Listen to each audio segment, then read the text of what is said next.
Well, this project has reached 1990. We're really at the peak of the PC Engine now, and we're kind of in the big console war era. Not that the console wars were ever as significant in Japan. At the end of this year, Nintendo is going to release their Super Famicom, but people already knew that it was on the way. The PC Engine might be riding high at this moment in 1990, but the Super Famicom is going to completely displace it. And of course the Mega Drive is still out there, and kind of operating in the same niche as the PC Engine.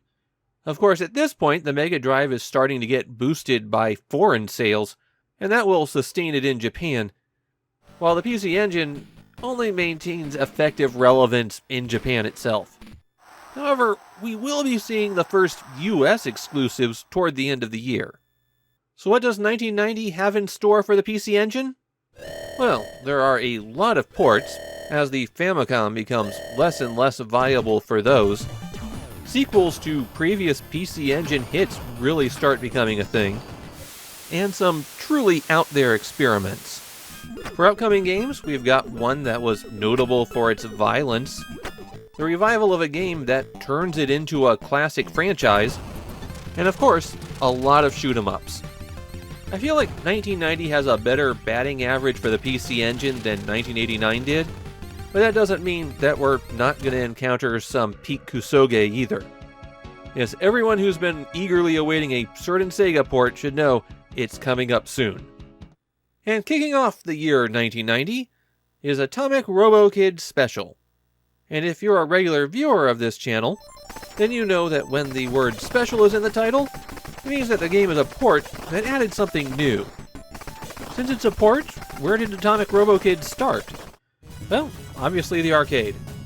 It wasn't exactly the most popular of arcade games, though. It was developed and published by UPL, a company whose output is best described as, oh yeah, they were around. It wasn't really that they were bad or incompetent, they were just kinda average. And being kind of average isn't a great way to survive in the arcade business. Atomic Robo-Kid Special was only their second console game. They had published a spin-off of one of their arcade games for the Famicom. And in this case, they added special to the title, because this Atomic Robo-Kid is a very different game from the arcade. Most of the power-ups and enemies are the same, but the stages are radically different. The plot of Robo-Kid is that after a nuclear war, the few remaining humans are sterile. A scientist freezes them while he develops a cure. And then from somewhere, Robo-Kid starts heading towards those surviving humans in order to save them. Does that make any sense? No. But that's the story straight from the manual. Atomic Robo-Kid is a free-roaming run-and-gun. And as soon as you tap up on the controller, Robo-Kid will lift off the ground and start flying. This is different from the arcade game where he has to collect a power-up first. Pressing button 2 fires your gun, and if you hold it down, you'll auto-fire. In fact, don't use the auto-fire switches on the controller because the built-in auto-fire is faster. This is also a change from the arcade where the auto-fire was a power-up. Robo-Kid starts out with a tiny puny beam as his weapon, and once you collect a power-up, you'll immediately switch to that. There are 4 different weapons to collect, and you rotate through those by pressing button 1. When you die by running out of energy, another change from the arcade version, then you lose whichever weapon you currently have selected, which means that once you've collected more than one type of weapon, odds are you're not going to see the basic weapon ever again. The power-ups are little crystals that can either appear in the wild or sometimes drop from enemies. Some of these crystals can be shot and then they'll cycle to some other item. So after a few hits, they'll lock in on just one and not bounce anymore. For things that aren't weapons, the brown crystals will increase Robo-Kid's speed, while collecting the blue crystals will eventually give Robo-Kid a shield that can absorb one shot. You have to collect 4 of those before it works, though.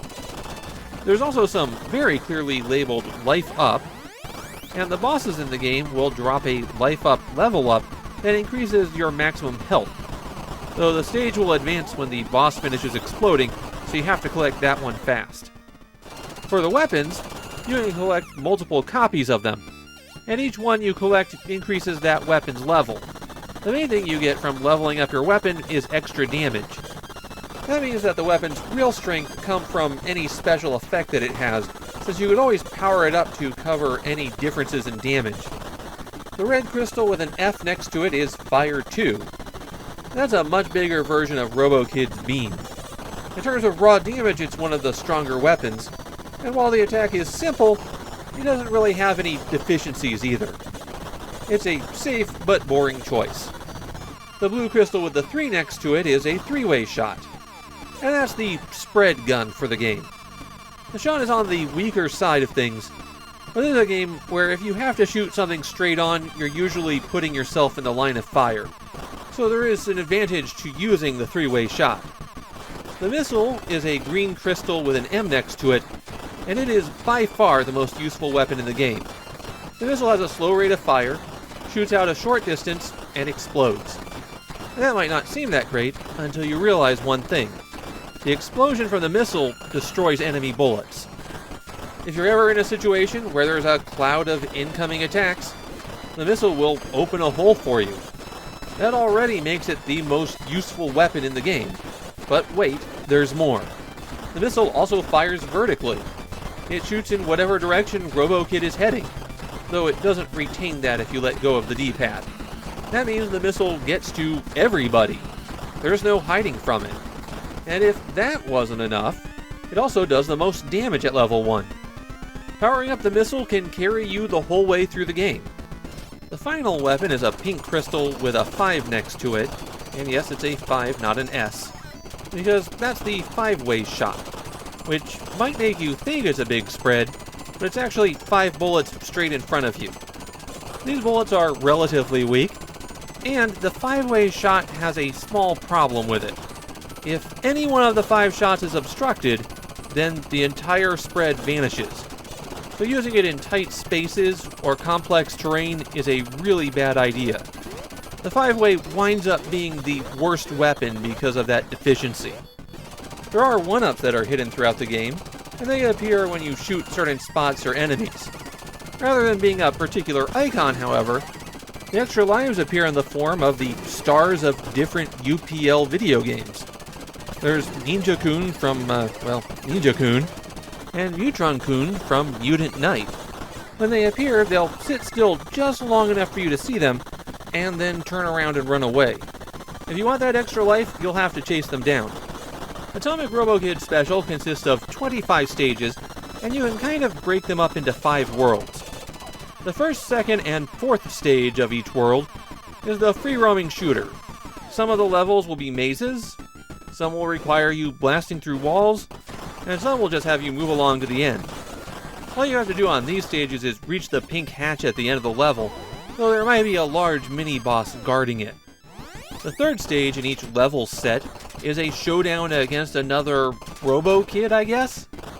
You're on both sides of an arena, shooting back and forth through a cloud of obstacles. The opposing kid has a life bar at the top, though it'll be 2 or 3 segments long.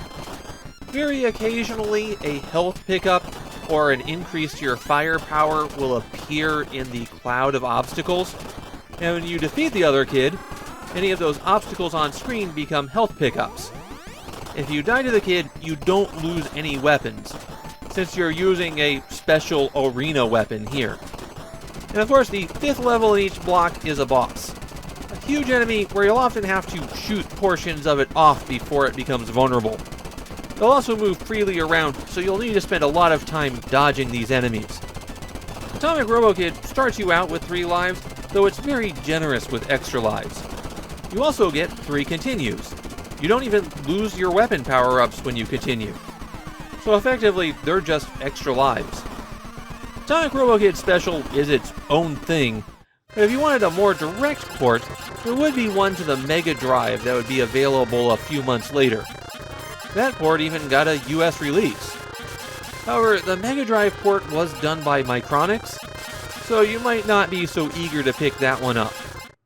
Atomic Robo-Kid Special doesn't have the best reputation in Japan. I saw several people who are disappointed that it wasn't a direct port, and some complaints that the level design was just too repetitive. My take is that I think this is one of UPL's better efforts. It's not a great game, and I'm hesitant to even say it's a good game, but maybe just one tiny step below that. The big problem is the level design, especially the cramped mazes where you have to shoot your way through blocks. It can be difficult to destroy the blocks with a lot of your weapons. Also, the large sprites occupy a huge amount of screen real estate, and that can make it very difficult to dodge anything. Robo-Kid is a big chunky boy there.